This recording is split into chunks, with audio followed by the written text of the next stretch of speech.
El auténtico Jesús.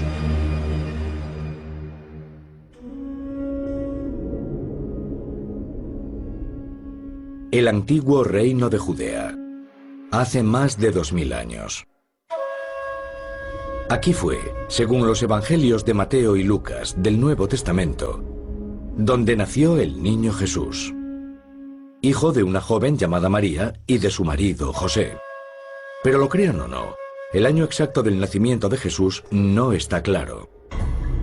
Durante siglos se dio por correcto el año 1 después de Cristo o Anno Domini, el año de nuestro Señor. Pero investigaciones históricas más recientes parecen haber demostrado lo contrario.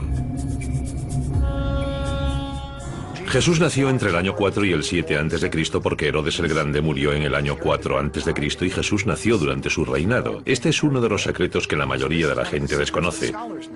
Se fechó el nacimiento de Jesucristo de manera incorrecta. Y seguimos utilizando un calendario en el que Jesús nació en realidad entre 4 y 7 años antes de Cristo.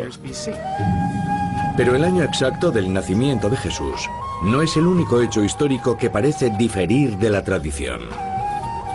El Nuevo Testamento afirma que Jesús nació en la ciudad de Belén.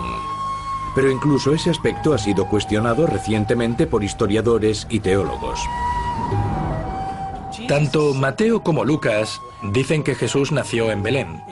En realidad, la opinión mayoritaria entre los historiadores actuales es que Jesús no nació en Belén, sino en Nazaret, la ciudad natal de sus padres, José y María.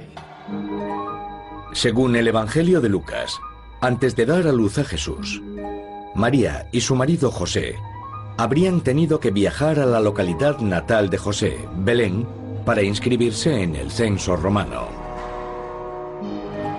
Pero estudios recientes han señalado que el único censo que se llevó a cabo en aquel periodo fue el censo de Quirino, sobre el año 6 de nuestra era.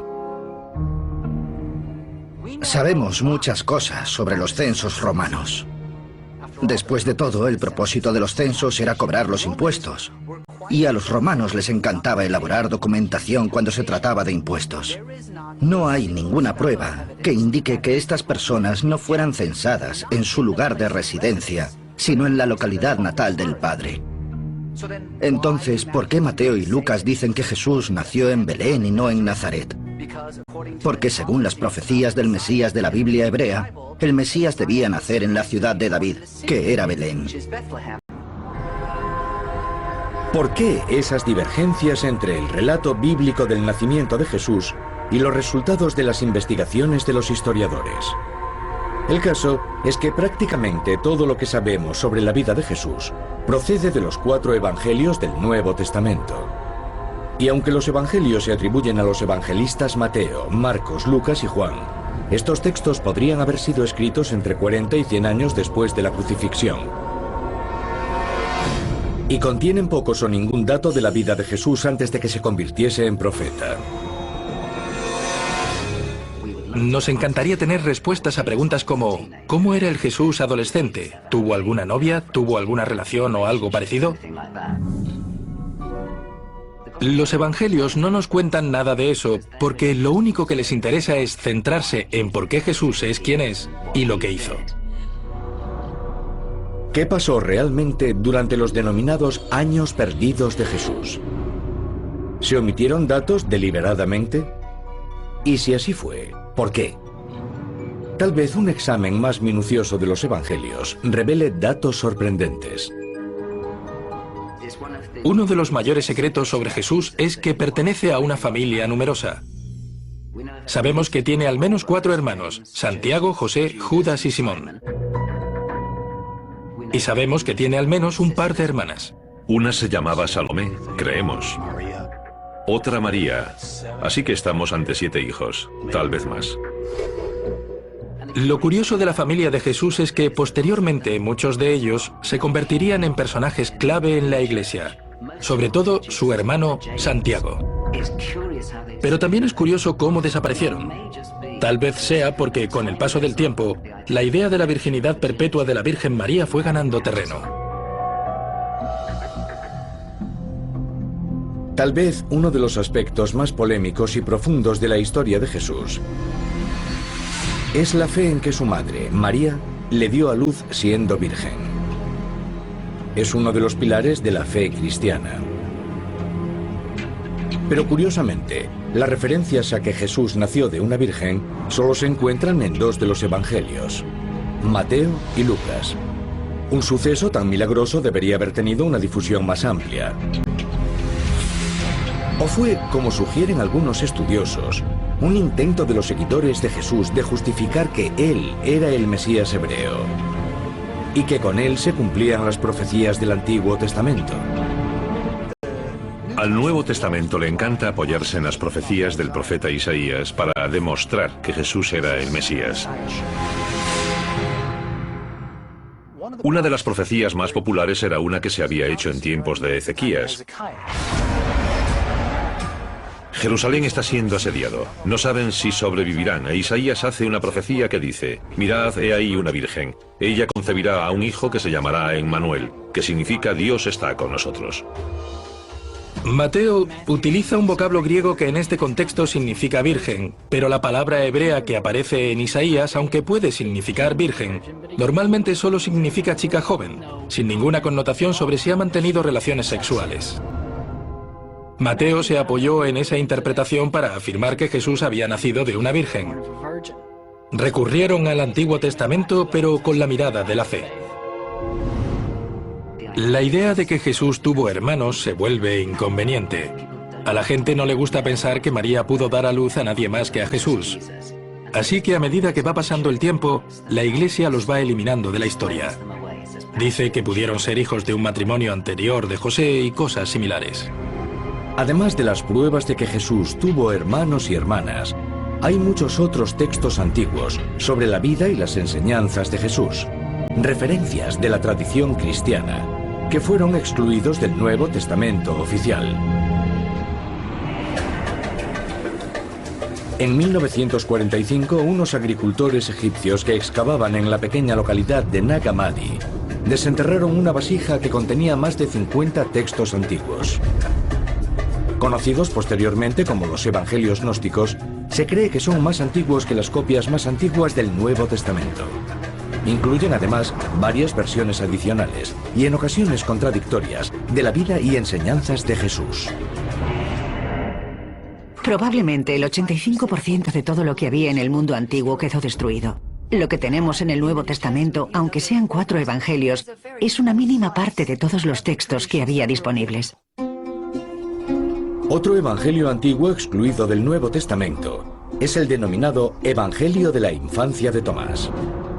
Presuntamente escrito sobre el año 125 después de Cristo, se cree que el manuscrito fue un intento primitivo de ofrecer más detalles sobre la infancia de Jesús de los que podrían encontrarse en los evangelios estándar.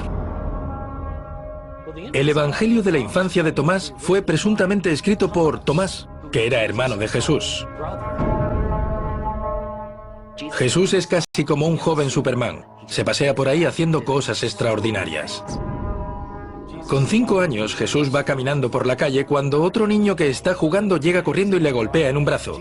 Jesús se vuelve hacia él y le dice: «No continuarás tu camino». Y el niño cae muerto.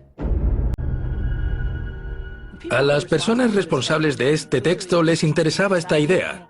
Si un niño fuese Dios y tuviese poder sobre la vida y la muerte, ¿qué pasaría si se enfadase? Pero ¿por qué, si existiese un relato de primera mano de la vida del Jesús niño, habría sido excluido del Nuevo Testamento? Los padres de la Iglesia pensaron que algunas de las historias eran escandalosas, así que decidieron que no podían formar parte del Nuevo Testamento. Aunque todo lo que se sabe del hombre llamado Jesús es un compendio escrito por varias personas a lo largo de un período de varios siglos, un hecho es seguro. Era un profesor y profeta carismático. Era un rabino que, aunque algunos estudiosos afirman que no sabía leer ni escribir, defendía una filosofía religiosa profunda, la de la naturaleza divina de la humanidad y la integridad de todos los seres vivos. Pero, ¿de dónde tomó Jesús sus ideas sobre Dios? ¿Quiénes fueron sus mentores? Hay quien cree que recibió una fuerte influencia de un hombre que para muchos era salvaje y peligroso.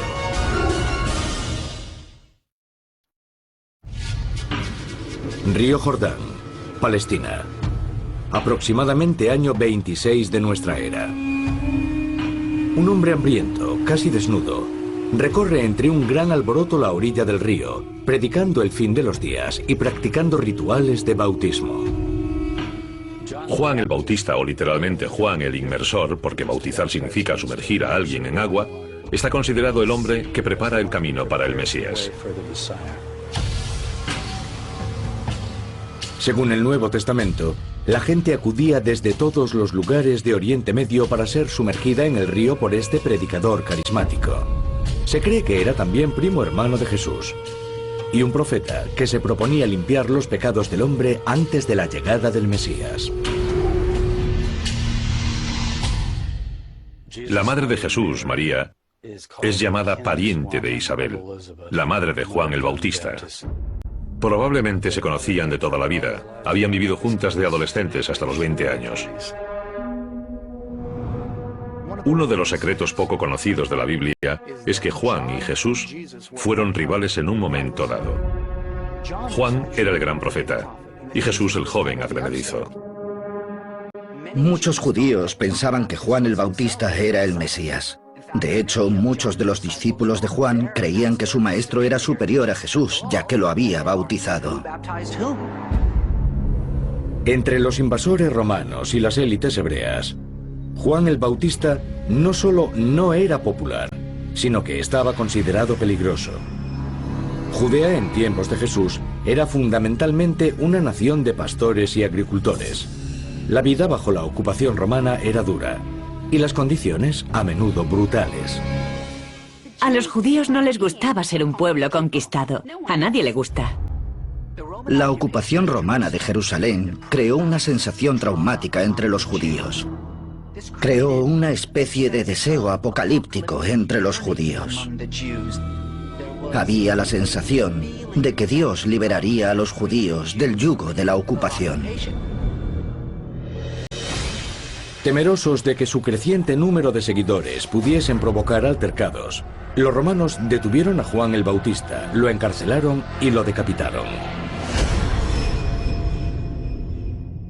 Con la muerte de Juan, su ministerio y también sus discípulos pasaron a Jesús. La decapitación de Juan el Bautista tuvo que ser un momento muy importante en la vida de Jesús. Supuso el inicio de su ministerio en solitario. Y lo que es más importante, marcó a Jesús también como una especie de disidente político. Tras la muerte de Juan, Jesús regresó a Galilea y empezó a construir su ministerio. A veces atraía a sus seguidores realizando milagros.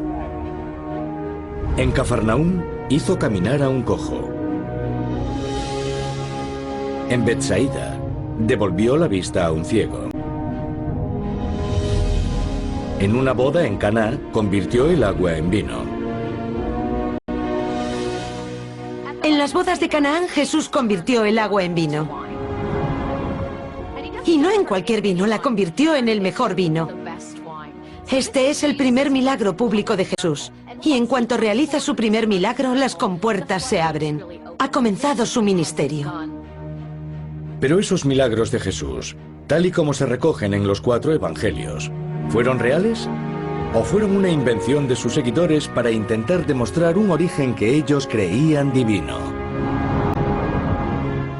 Si leemos el texto bíblico, Jesús consiguió a su multitud de seguidores tal y como lo hacía todo el mundo, realizando milagros, haciendo magia, haciendo ver a los ciegos. Era un curandero.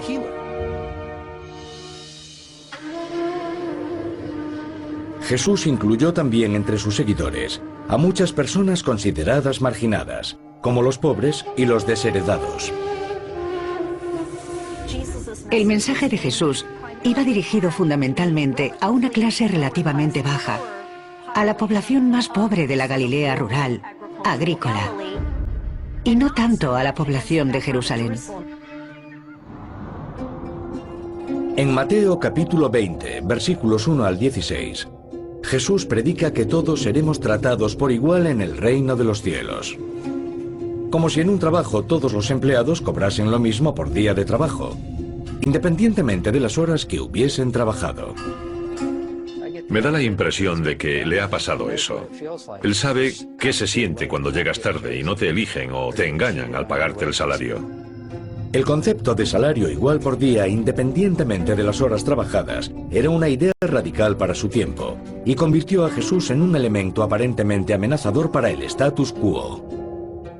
A Jesús le gustaba provocar, le gustaba crear polémica, hacía preguntas muy complicadas y presionaba a sus alumnos, presionaba a todo aquel que le escuchaba, los desafiaba. ¿Por qué pensamos lo que pensamos? ¿Por qué creemos lo que creemos? Era un maestro increíble. Pero aunque Jesús predicaba con elocuencia sobre el valor del trabajo de una persona, aparentemente no tenía ocupación alguna.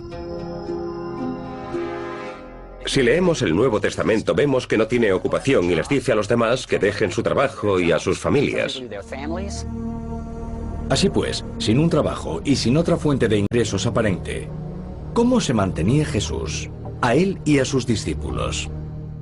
Uno de los secretos de la Biblia es que el ministerio de Jesús estaba financiado por un grupo de mujeres. Si leemos a Lucas, él dice claramente que las mujeres eran quienes contribuían a financiar su ministerio. Algunas de esas mujeres tienen nombre. Hay una llamada Juana, otra es Susana y después está María Magdalena, natural de Magdala.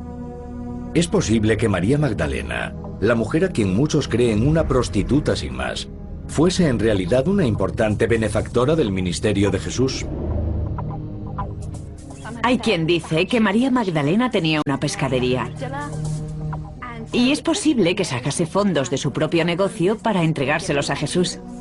Incluso hay estudiosos convencidos de que María no solo era una de las seguidoras más devotas de Jesús, sino tal vez también su amante o incluso su esposa. En los textos gnósticos descubrimos numerosas referencias a la relación de Jesús con María Magdalena. Se refieren a ella como su amada. En los evangelios gnósticos se refieren a ella con un matiz sexual. Así que Jesús estaba casado con María Magdalena. En el Nuevo Testamento, María Magdalena solo aparece en el ministerio público de Jesús una vez en un único versículo, en el Evangelio de Lucas, en el capítulo 8. Nos dicen que María Magdalena y un grupo numeroso de otras mujeres apoyaban a Jesús y a sus discípulos económicamente. De modo que es muy difícil extrapolar que María Magdalena tenía una relación con Jesús y se casaría con él. Sea cual fuere la naturaleza de su relación, muchos estudiosos creen hoy que lo único que María Magdalena no era prostituta. Creen también que podría haber sido víctima de una trama sexista por parte de la Iglesia, que le habría robado su lugar de honor en la historia del cristianismo. María Magdalena es confundida con la mujer que unge a Jesús en el Evangelio de Lucas, de la cual se dice que es una mujer pública, una pecadora. Es identificada como prostituta por el Papa Gregorio en el siglo V y el resto ya es historia en la tradición cristiana. La reputación histórica de prostituta de María Magdalena ¿es resultado de un error de interpretación del Papa Gregorio? ¿O tal vez se trató de una interpretación deliberada con un motivo? Un motivo que no solo alteró la visión histórica de María Magdalena, sino también del propio Jesús. A Jesús le preocupan los pobres, los que sufren. Le gusta relacionarse con pecadores porque se considera a sí mismo un desvalido más. Hoy la gente considera a Jesús la persona más justa e íntegra que haya existido, alguien sin mancha alguna en su personalidad. Pero en realidad su reputación en el Nuevo Testamento era de borracho y glotón, y se decía que sus amigos eran prostitutas y pecadores. ¿Era Jesús de Nazaret un radical? ¿Un revolucionario político? ¿Un filósofo religioso? ¿O era realmente el Mesías, el Hijo de Dios? Tal vez la respuesta solo pueda encontrarse en un examen mucho más minucioso del Nuevo Testamento y en secretos descubiertos hace muy poco.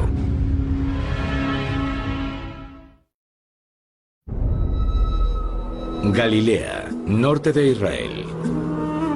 Aquí fue hace más de 2000 años, donde Jesús de Nazaret comenzó su ministerio y reunió a sus seguidores. Un día, mientras viajaba cerca de la localidad de Cesarea de Filipo, Jesús preguntó a sus discípulos: ¿quién dicen los hombres que es el Hijo del Hombre? Como le ofrecieron varias respuestas, preguntó de nuevo: ¿quién decís vosotros que soy yo? Y el entonces Simón Pedro respondió: el Mesías, el Hijo de Dios vivo. Estoy casi seguro de que el Jesús histórico nunca dijo abiertamente que él fuese el Mesías. Si lo hubiese hecho, encontraríamos más referencias en los 3 primeros evangelios, pero no es así. Se apunta solo en Juan. El Evangelio de Juan, Jesús utiliza incluso un término para describirse que yo considero intencionadamente ambiguo. Se refiere a sí mismo en tercera persona como el Hijo del Hombre. Bien, pues el secreto sobre el término Hijo del Hombre es que en arameo Bar Enus es la forma de decir persona.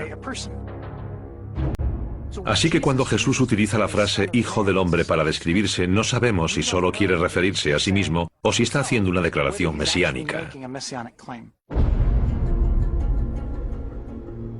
En tiempos de Jesús, hubo numerosos autoproclamados aspirantes a Mesías, repartidos por toda Tierra Santa.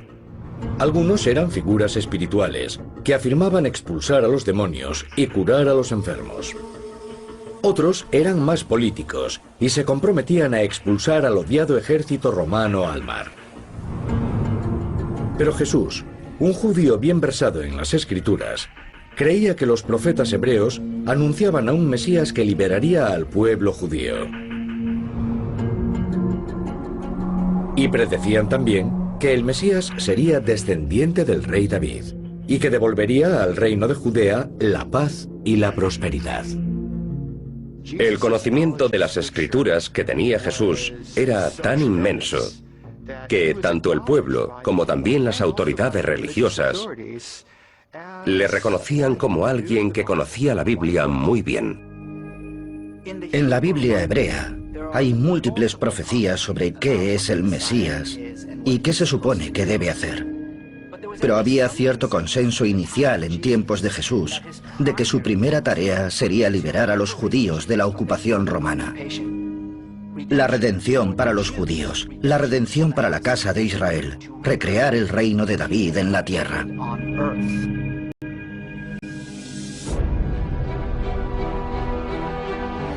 ¿De verdad Jesús pretendía ser el Mesías? ¿El Salvador cuyas acciones liberarían a los judíos? ¿O defendía en sus sermones una idea más radical, si cabe, que iba más allá de las enseñanzas de los testamentos hebreos?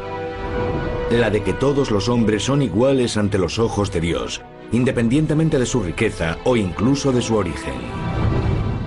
Jesús de Nazaret era un profeta judío apocalíptico. Eso quiere decir que predicaba sobre la llegada del reino de Dios, que se convertiría en un reino físico en la tierra. En una ocasión, un hombre muy rico se acercó a él para preguntarle qué debía hacer para salvarse. Jesús le contestó: toma todas tus propiedades, véndelas, entrega el dinero a los pobres y sígueme. La riqueza para Jesús era una de esas cosas que impedían seguirle a él e impedían seguir a Dios. Hay una historia muy buena sobre una adúltera, a la que al parecer Jesús libró de un castigo. Le dijeron: ha sido sorprendida en flagrante adulterio y según la ley de Moisés debe morir lapidada. ¿Qué debemos hacer? Es un dilema porque si dice: sí, adelante, lapidadla, violará sus enseñanzas de amor y compasión. Pero tampoco puede decir: no, dejadla marchar, aunque haya infringido la ley. Así que los mira y dice: el que esté libre de pecado que tire la primera piedra. Todos los hombres se marchan hasta que no queda nadie. Entonces dice: no queda nadie para condenarte. Ella contesta: no, señor. Y él dice: yo tampoco te condenaré. Ve y no peques más. Es un mensaje sobre la renovación, la revolución, el cambio, la realización.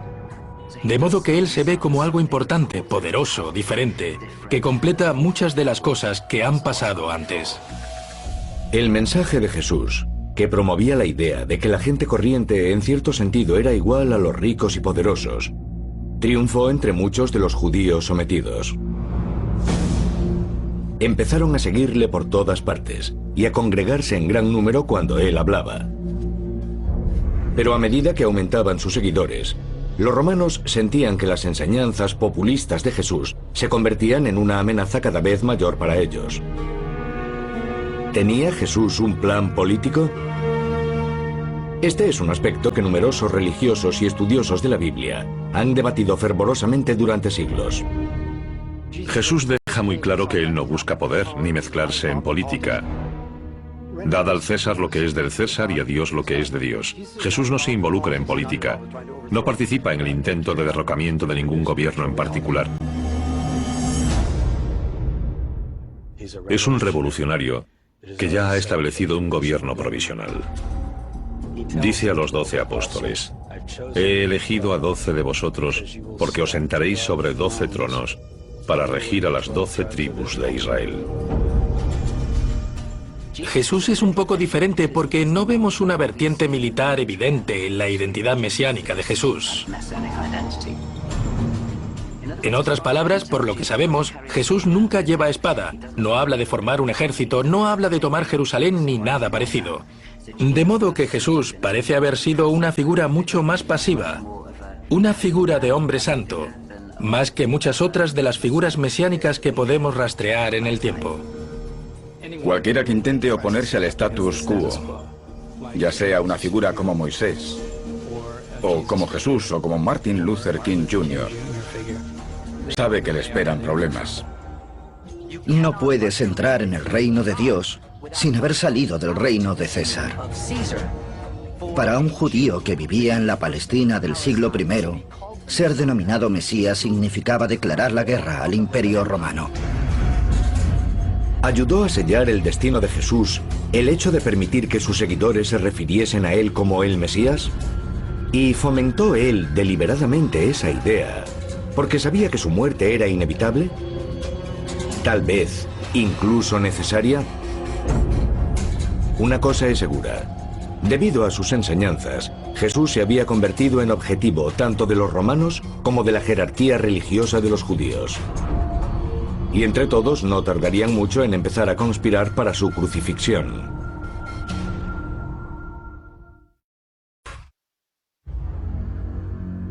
Durante 1500 años, el Imperio Romano dominó el mundo.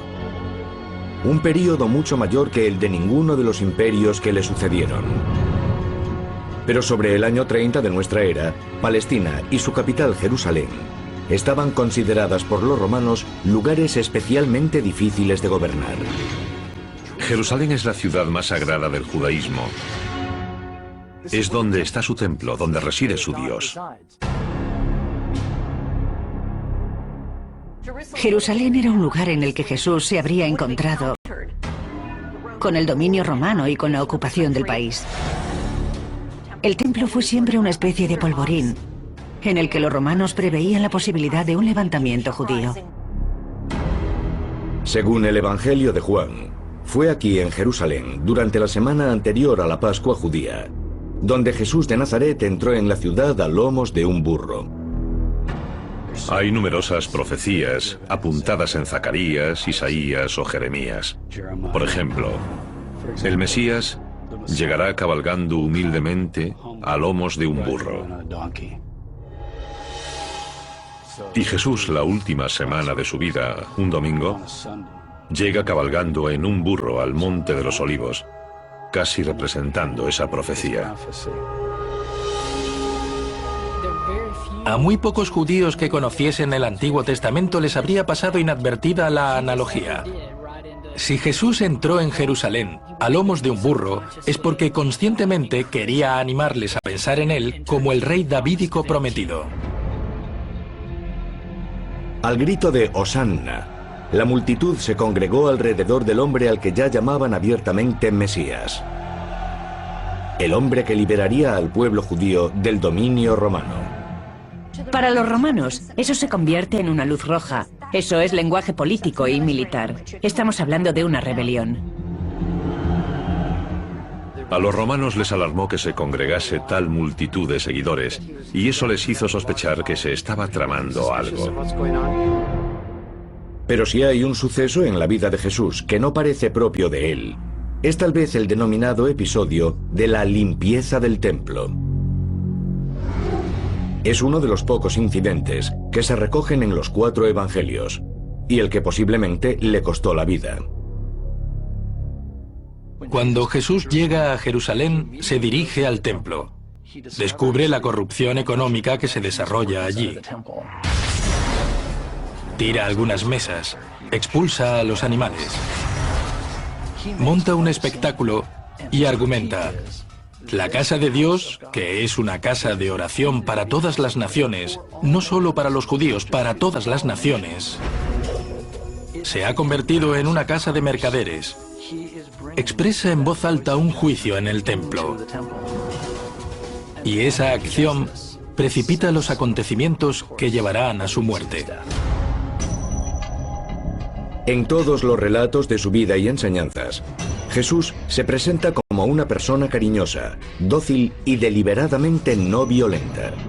Sin embargo, en el más grande y más importante de todos los templos judíos, Jesús aparentemente se pone a dar gritos e incluso azota a las personas que considera que han cometido una profanación. ¿Pero por qué? ¿Pretendía Jesús iniciar una sublevación política? ¿O planeó la escena deliberadamente para provocar su detención y posterior martirio? Yo no creo que fuese algo fingido, sino que creía sinceramente que debía hacer lo que hizo. ¿Había leído él también que el Mesías sufriría por los pecados de su pueblo y pensaba que tenía que ser crucificado? ¿Pensaba realmente Jesús que él era el Mesías? ¿El auténtico Hijo de Dios? ¿O se consideraba simplemente un líder espiritual y un liberador? La respuesta a la pregunta de cómo se veía Jesús a sí mismo seguirá siendo un secreto por siempre. Les dijo a sus discípulos, según varios versículos del Nuevo Testamento, que ellos gobernarían el futuro reino. ¿Quién sería Jesús en ese reino? Yo creo que Jesús les dijo a sus discípulos, en privado, que él sería el rey. Uno de los 12, Judas Iscariote, les contó a las autoridades lo que Jesús iba diciendo en privado. La noche de la Pascua judía, tras la que los cristianos denominan la Última Cena,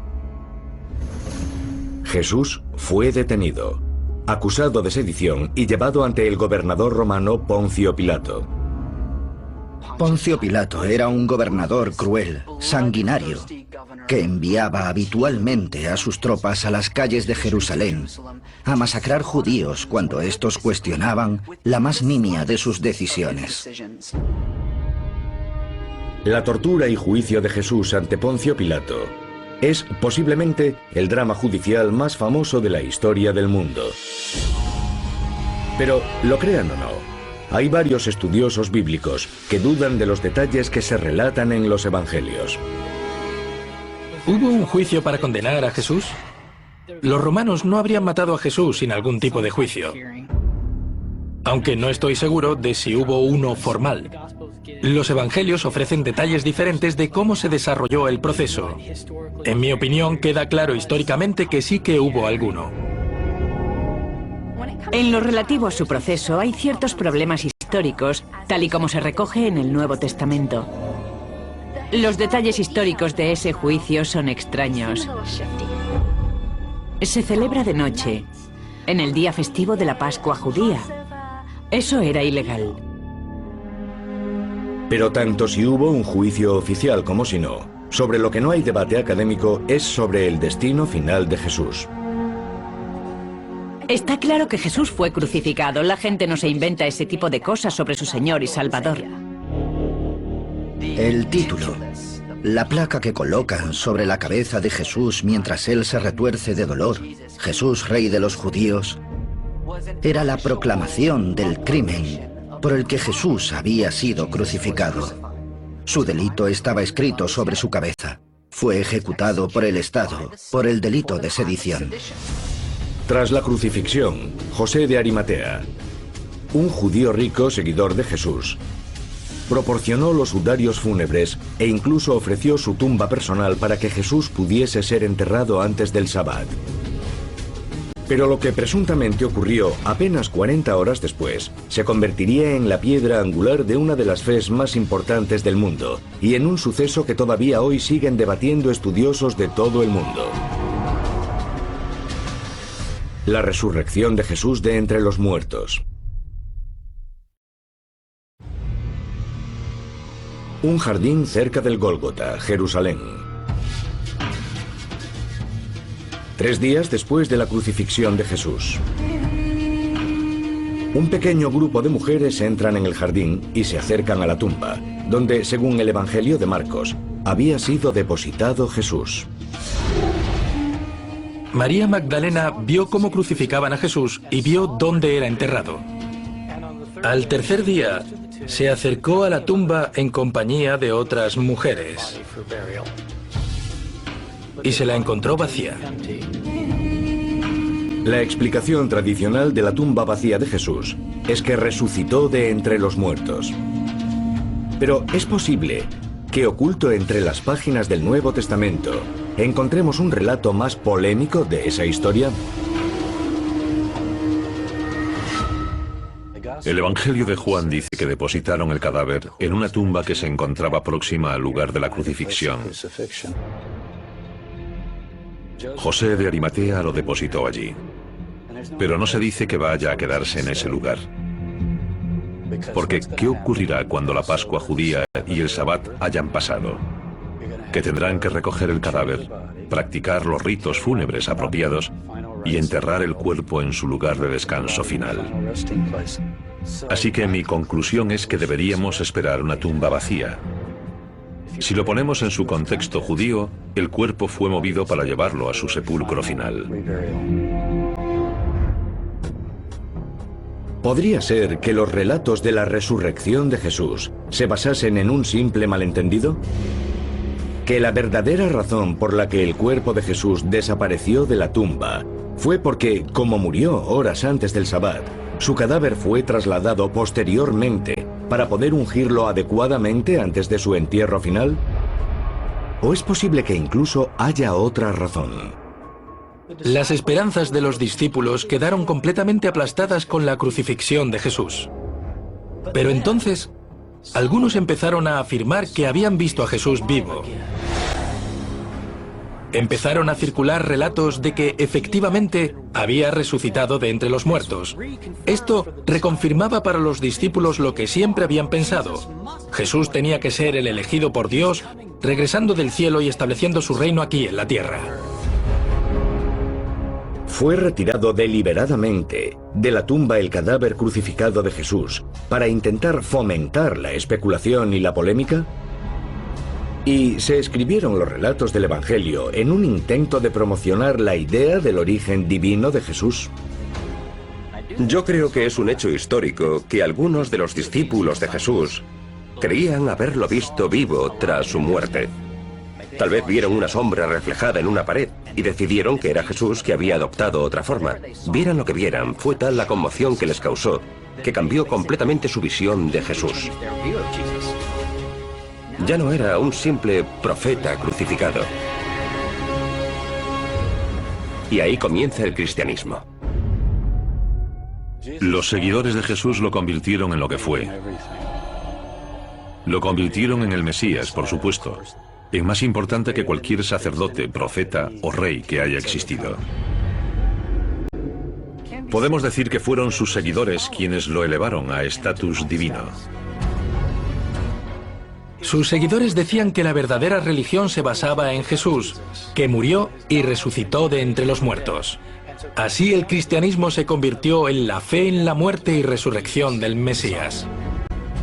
Pero ¿será el mayor secreto de Jesús que era un hombre santo, un profeta, pero a pesar de todo, mortal, ni más ni menos? Jesús es una historia de éxito, su movimiento es el que ha prevalecido. ¿Podría cimentarse el estatus divino de Jesús como Hijo de Dios simplemente en un plan de sus seguidores para legitimizar sus enseñanzas? ¿O será que tal vez la naturaleza de muchas de las preguntas y polémicas que rodean a la vida y a la muerte de Jesús han sido diseñadas por Dios como prueba de fe? Son preguntas que sin duda seguirán formulándose y debatiéndose durante siglos. Porque, como la propia Biblia, la palabra de Dios puede escribirse en muchas lenguas. Y a nosotros nos corresponde interpretarla.